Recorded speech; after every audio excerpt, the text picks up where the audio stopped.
Hello everyone, I'm Melissa and this is my first official transmission, I guess, for Coalition for Humanity.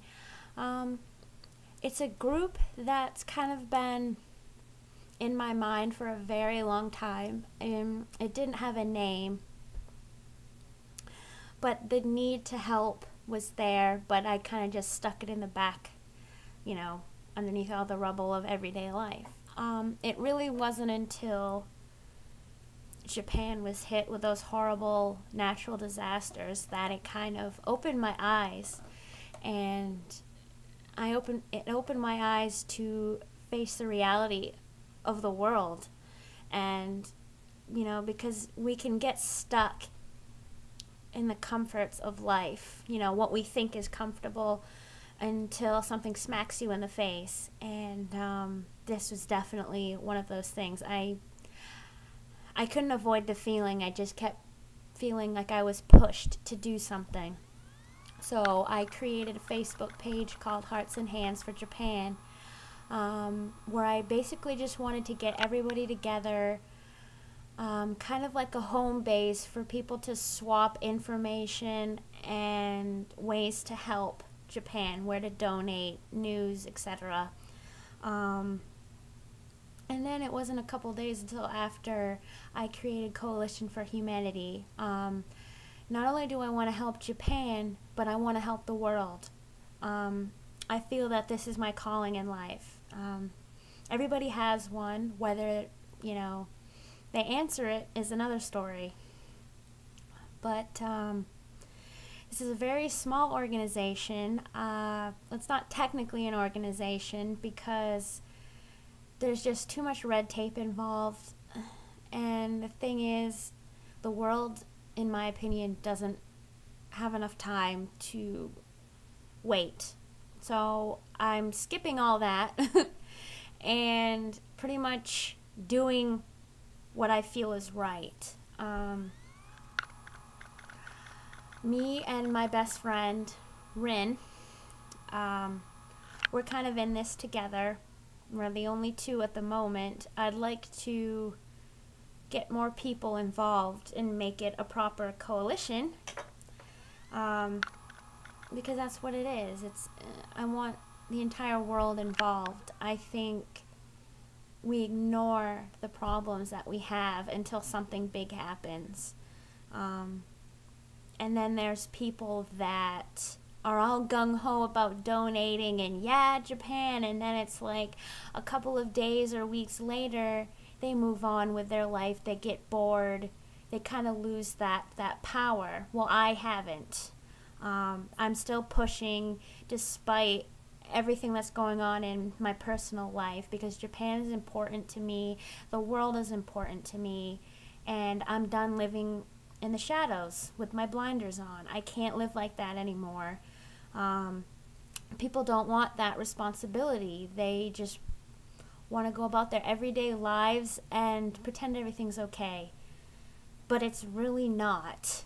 I'm going to do everything that I can. I've donated to the Red Cross a couple of times. I draw, so I've been drawing pictures in hopes of getting donations to donate. My best friend is making jewelry at the moment for donations, and that seems to be going well.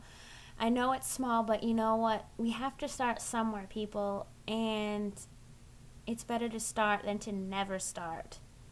To always wonder what things could have been like. I mean, how did the greats get started? They took a chance, and I'm taking a chance. And I really want to help people in any way I can.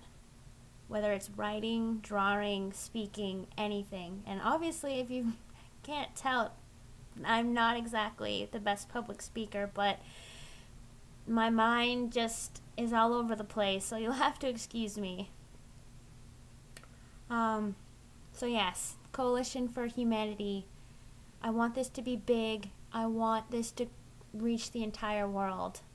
I want to help. I want to help. I want to help.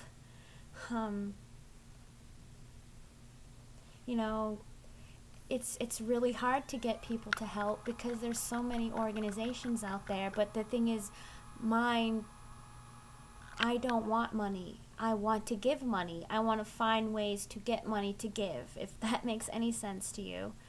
I need to help. It hurts me to know that there are people out there with nothing, or who are abused sexually, physically, emotionally, anything that scars a human being. I just think this is my true calling in life. This is what I'm supposed to do. I've written a book. It's called The Awakening, and it's not officially published, but it's published on Amazon as an ebook. And that, to me, has so many positive points to the story. It deals with a lot of darkness, a lot of inner darkness that this one character goes through. Self-abuse, self-mutilation, just feeling invisible, feeling like a ghost, like you have no voice in this world, and doing what everyone else tells you to do, regardless of your own happiness. And she finds her way out.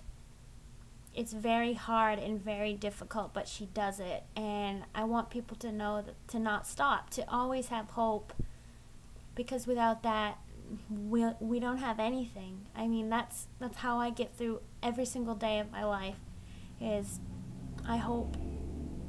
And even if it's a thin string, it doesn't matter. It gets me through the day. You know, I've had a lot of really good times in my life, but I've also had really bad times. And sometimes I sit and think about them, but really it's kind of destructive to do that, because you're bringing up those feelings again. So yeah, the book, anything that I can sell, I'm going to donate. So if you want to check it out, I'm going to put some links up to my Facebook page, to my home page for Coalition for Humanity, and the Amazon website. So let's get together, people. This is only my first transmission. I'm only getting started, and I'm not going to stop. Okay? Peace out, everybody. Bye.